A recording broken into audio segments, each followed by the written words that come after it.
Well, as you've already seen multiple times tonight and last night and for the past 3 months, there is very little substance at the heart of the Russian conspiracy story.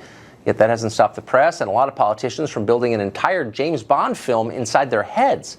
Senator James Lankford serves on the Senate Intelligence Committee. He's actually seen classified information related to the Russia investigation. He said he's fed up with these myths. Senator Lankford joins us now. Senator, thanks for coming on. Yeah, glad to be with you. So there's a lot about the story that I find confusing, but the one thing I understand is the core of the story, which is Russia affected the outcome of the 2016 election. Is there any evidence to suggest that's true? No. In fact, no one legitimately makes that accusation that if it wasn't for the Russians, then Hillary Clinton would be president.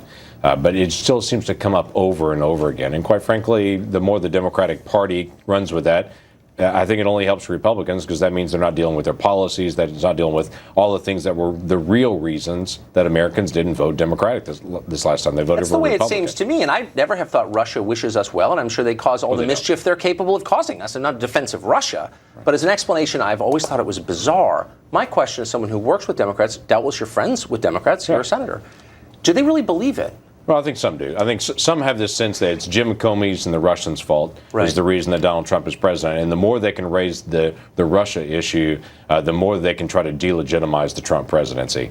And they're trying to put two things together. One is there's solid evidence that the Russians were engaged in trying to be able to affect our outcome. And it's not just the outcome of the election, just elections, period. Right. If you go through Eastern Europe, they're trying to destabilize every democracy there. They feel like it helps them if they push others down. It's no different than a seventh grade bully making fun of every other kid, saying I can elevate myself if I can try to push everyone else down. So they're constantly trying to attack and destabilize every democracy. It's the reason Putin brought in a big dog with him when he's meeting with Angela Merkel, because he heard that she was afraid of dogs, and so he wanted to bring her a big dog. That's just the kind of the nature of what Putin does, is try to intimidate, destabilize, delegitimize.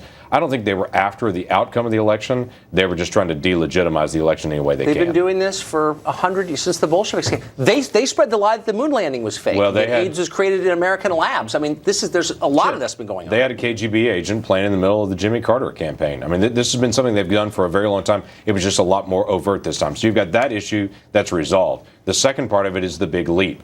And that's what the Intelligence Committee has to be able to dig into all the information to be able to get out. And let's actually get hard facts. Was someone in the Trump campaign communicating with the Russians, coordinating with the Russians? The accusations are out there. It's already out there on the tax return issues for Donald Trump constantly. Let's get his tax returns to find out there's some secret money moving back and forth between Russia or whatever it may be. So this is this constant diatribe that they're trying to run with. Let's get the facts on that.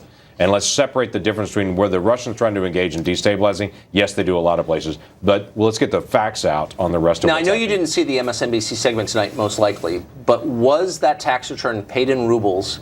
And did Vladimir Putin sign it? Well, the concern that I have is that he not only had major investments in Russia, but Donald Trump also has paid for his moon landing also with his tax return from 2005. It's bizarre to me. Well, especially since there are things it seems to me you could criticize this young administration on, legitimate criticism. Sure. And there also has got to be some form of useful soul searching when you lose, but they don't seem to be engaged. Do you know any Democrats who are thinking, well, maybe we should get middle of the country to vote for us? Right. Maybe we should engage in reaching out on different policies and different set of ideas. And again, that's what parties do. No, I don't. But that's what parties talk about. That's what individuals talk about. As funny as it is, you go back 4 years ago after Mitt Romney lost.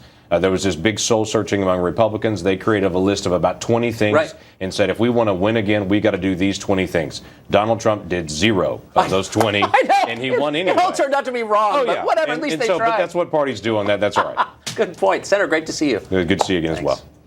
Up ahead, more Insights breaking news, the release of President Trump's 2005 tax returns, or a couple pages of it anyway. Speaking of President Trump, we'll be with him tomorrow for an interview that will air tomorrow at night at 9. So tune into that. We'll be right back.